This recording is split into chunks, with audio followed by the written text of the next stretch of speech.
Okay. Hello world. Hello. Oh, okay. I forgot to put my earrings in, but now they're here. So today I'm going to put on some makeup, try some new bits of makeup, and we're just going to have a chat because I haven't done this in such a long time and I miss it. Okay. Earrings are in. Also, my boyfriend tried to French plait my hair yesterday so I could have some curls, and it's actually turned out super well.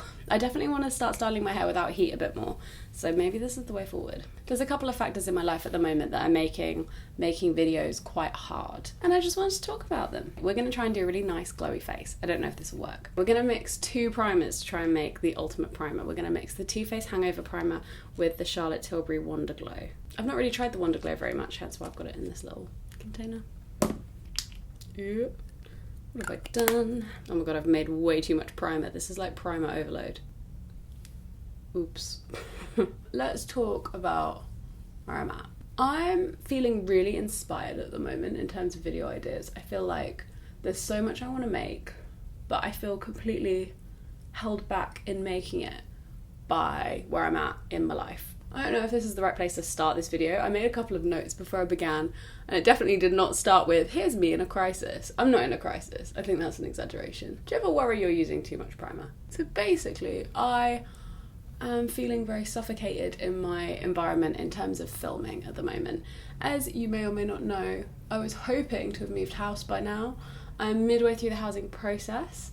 You can read about all of my frustrations on my blog. I have many more, believe me. But basically, I think it must be just this like Brexit world, but we have not found anywhere to live. We've put in offers on so many places. By the way, we as me and my friend Aviva, we're moving in together. She's a Quaker, she's great. Or like, I've known her through Quakers. I don't know if she's still a Quaker. I should probably know that before I move in with someone. I don't know if she considers herself a Quaker. So yeah, basically we've been hunting for a month, and before that I was looking on my own, but I decided against it because it was so hard finding anyone who would let a property to me. Let's do some base. I'm going to use... Am I going to use this? I'm really not going to do much base today. I think I'm just going to put on some concealer. Got my little drawers here just beside me. I'm going to use the Charlotte Tilbury Retoucher Concealer because it's nice and bright. I recently bought the Milk Makeup one, but I need a mirror. Come on, out you come. There we go. I recently bought the Milk Makeup Concealer and it's really good, but it's slightly heavier, so it's good for like more full coverage days, but I want this to be super, super light. So we've been on the hunt, and part of the reason, and a really big reason I want to move, is because I don't feel very creative in this particular environment. We don't get much light in this flat at all. We're surrounded by very high tower blocks, and it just doesn't lend itself to light like at all. I found that really hard with filming. I haven't been able to film in my kitchen or in my living space, and it made me realise how much I did film in those places before. You can probably see it in a couple of my 168 hours, but it's just not quite right. And I feel like Munyuri was kind of the last hurrah of me kind of pushing this space to be more than what it can actually be. And like when it comes to my, what is this, bedroom, lots of people are like, why don't you film like full outfit shots for your styling videos? And the reason is there's literally not enough space. And as soon as there's enough space, I would love to. I'd much prefer that. This is how much I've got on. Not too much. This is my beauty blender, a real beauty blender. I'm normally a Real Techniques girl, but I was sent this and it's really wonderful. I love my flatmates, I love being this close to my boyfriend, I love the location, but it's just not sustainable for my job really. Obviously I've been looking with the criteria that like I would like somewhere that looks nice, but it's somewhere I can make nice. I'm happy to buy furniture for it. I want it to feel like my home. And the same with Aviva, we both want to build a home, but it just is hard. The rental market's awful. I find it really hard to create in this environment, and it means that I just put off making videos. I put them off and I put them off, and I get in this cycle of being really annoyed with myself because I'm like, why have I put off making this video? It's because I don't like this.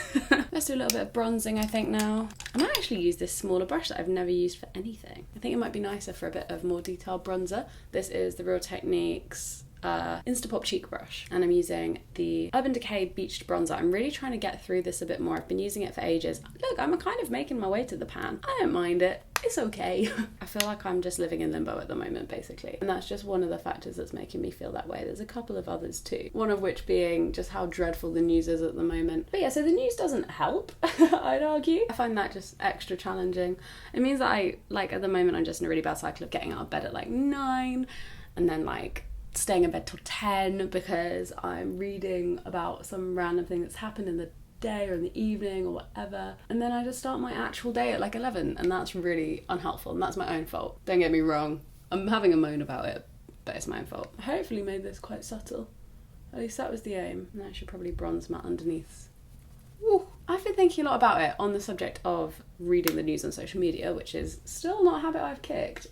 Cheers to my 2019 resolution. This is a really unflattering angle. Should probably bronze the top of my enormous forehead a bit. Whatever, that'll do, whatever. Let's put on some highlighter. Now I was gonna try this Night Shine from Glossier. It's okay. Don't get me wrong, it's okay. But it is very glittery. I'll swatch it for you quickly. But it's very glittery. It's like metallic glitter.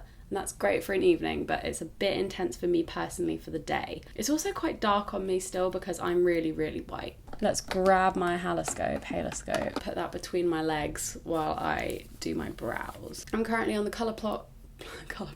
I'm currently on the Colourpop Brow Boss Gel, and that's just because my Glossier's run out and I'm trying to use up more product. It's okay. It's absolutely okay. Back to what I was talking about. There's definitely this feeling for me at the moment. I've never felt like Instagram held me back. I always thought of like, you know, comparisons to when I was younger and I used Tumblr, and that was a really, really negative space for me. Like super, super negative. It was around the time that thinspo was a huge deal. I've no idea if thinspo is still a thing now. When it was kind of in all the news articles, kind of like that era, I was a part of that era, unfortunately. That kind of paradox of the safe, unsafe space.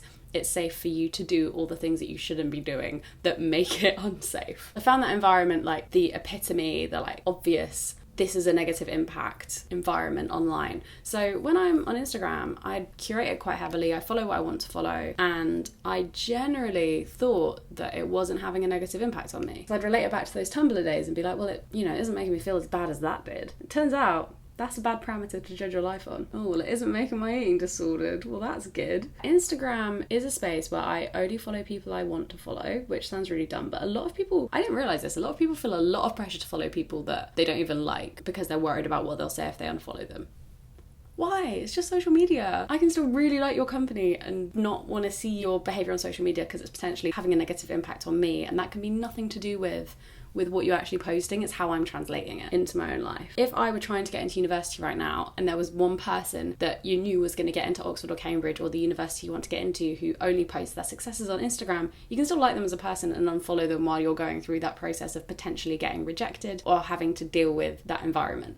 Like, that's absolutely fine. It's a shame we don't have more understanding of like social media etiquette, or like it's not really developed enough. Even though I have quite a curated online space, I think, I'm just seeing lots of stuff that without realising is both inspiring me and making me feel invalid kind of at the same time, or like I'm not doing as well as I should be. And specifically in the realm of social media as my job, basically, as something I'm projecting. I'm sure everyone experiences this, the showing off of social media and the quality of the images, the quality of the posts, the way they're styled. Like, there's loads of subsets of how you can make your Instagram look. You can make it look really edgy and like not put any filters on stuff and whatever, or you can, and if you're trying to achieve this kind of aesthetic thing, even though you're pretending you're not trying, that's almost as hard as the actual content of the Instagram posts themselves, or at least that's how I find it.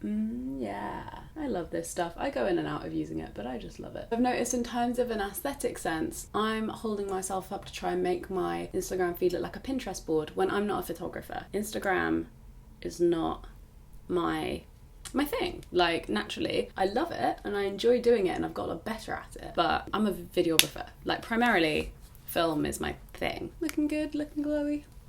So I do find it hard when I'm seeing people posting all this stuff and it's incredible, and I'm like, shit, I have to hold myself to that standard because we do the same job. And it's not the case. But then I'm kind of like, but maybe it is the case. Now I talk about fashion and beauty. When I transitioned to talking about fashion and beauty more, I suddenly felt like I was kind of having to reach the standards of the current fashion and beauty bloggers, which is so silly because I was actually doing really well in my own lane, talking about fashion and beauty, but in the like nice edited style that I love. I think now I'm at a point where I'm like, why was I was taking inspiration from people but too much inspo, and I really need to just like embrace what I am and my own strengths. Now we're moving on to eyes. I'm going to try this Milk Makeup eye pigment as a kind of outer corner shimmer, I think. This might not work.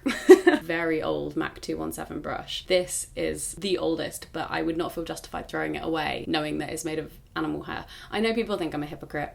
I don't care. Every little helps. Maybe I'll mix this with this. No, I really like this champagne colour. I love this like nude champagne. I think in all my content, I just kind of was taking inspiration from these people, but not like I kind of forgotten how to be me, which is so weird because I love what I make. Like I want every video to look like that Paris 168 hours. Right, I'm just rubbing this on the back of my hand and then kind of blend it out and in. Oh god, there's too much. I'm just going to put it all over my lid, I'm sorry. I'm starting to think I really don't understand how this product works. Once it's down as well. It is fucking fixed. Okay. I would go with this didn't work.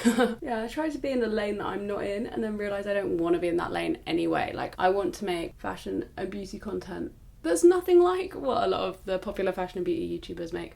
Even though I love their content. I do not know what I've done to my eye makeup.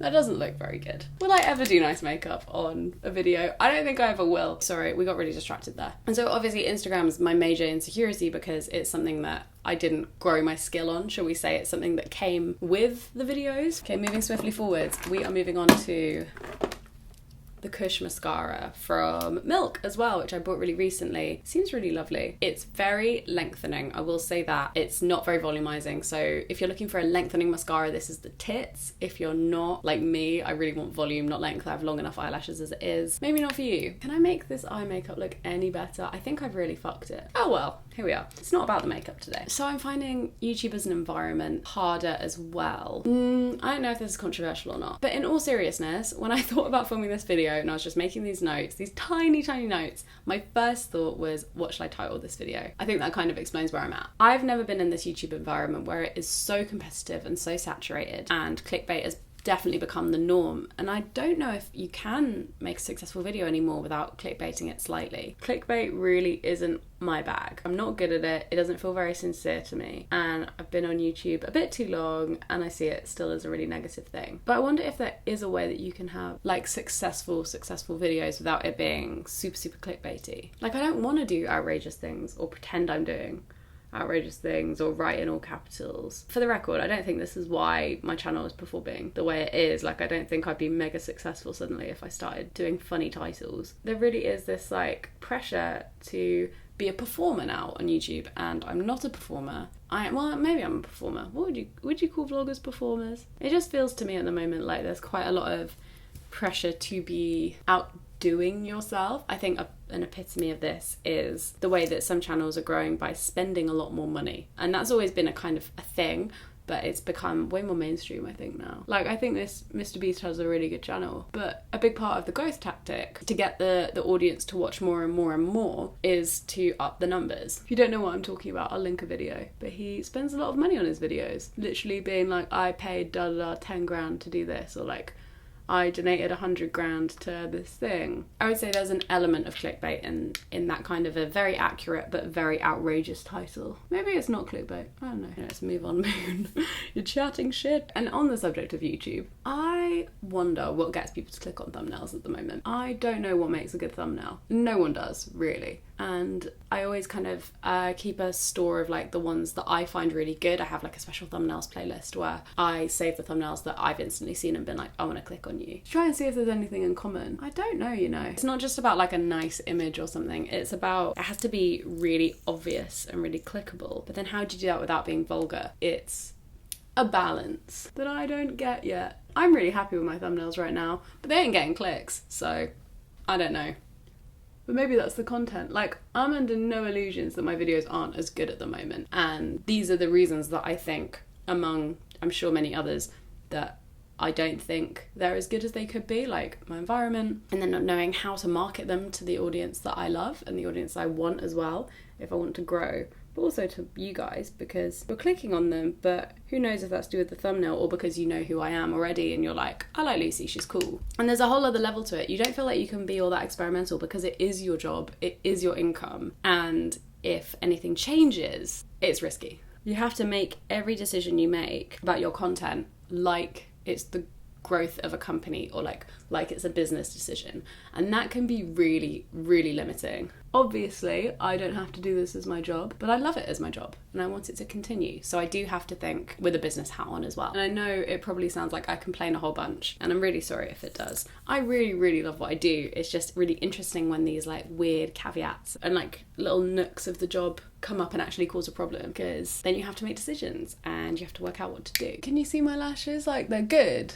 It's a good lengthening, but I don't need length. Let's moisturise my lips because I've got a final product. So the final mention about all the YouTube stuff. If you don't know, I grew really fast as a channel in like 2017-ish because people like the content. I was on trending every other day as well, so that definitely helped. I stopped making that content because unfortunately I was talking a lot about my life and about myself, and I think I realised when you get more intimate with your audience, obviously this is not everyone, but a portion of your audience then feel more entitled to more information, and they can get aggressive and really rude and really gossipy, and it was so detrimental to my health. So I just had to make a life decision to change up the way I was approaching making content and make it way more lifestyle, which is something I love, and way less intimate because it was just so intense and so stressful to me, and it was making me want to quit entirely. And over that time, everyone's done the whole like, I miss your old videos, I miss when you just talked about your life, but I had to, like, it didn't feel like a choice. It really did feel like I was gonna wind up really unwell if I didn't stop. And I think you'll notice as well, a lot of your faves that do talk about lots of intimate stuff in their life have probably stopped making a lot of videos in the past year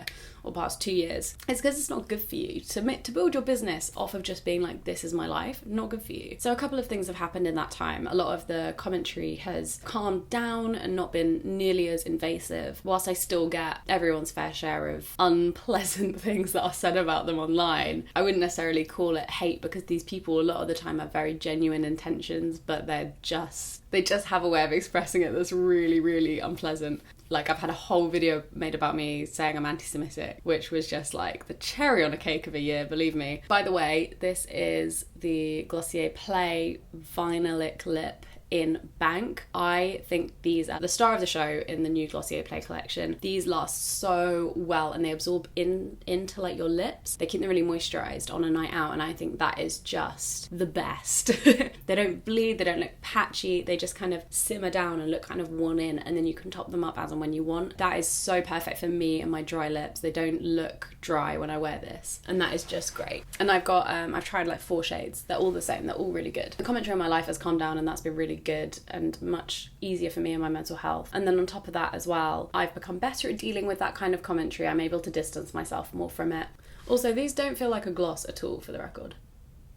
There you go, that was one coat. Looks cute. And I've also just had this real desire to make slightly more intimate content again, like properly chatty get ready with me, is that I'm talking about stuff like this and then other things as well. So I think I'm gonna start increasing those very slowly, because I'm happy to talk about my life. I want to self-protect. And ultimately, I think in trying to be more professional in my imagery and in my videos and trying to be more like a business, I have lost some of the intimacy, and the intimacy is what I love about YouTube, and it's what makes me watch people. I want to be more intimate online. I want to be more honest and try and channel that into my soft girl aesthetic.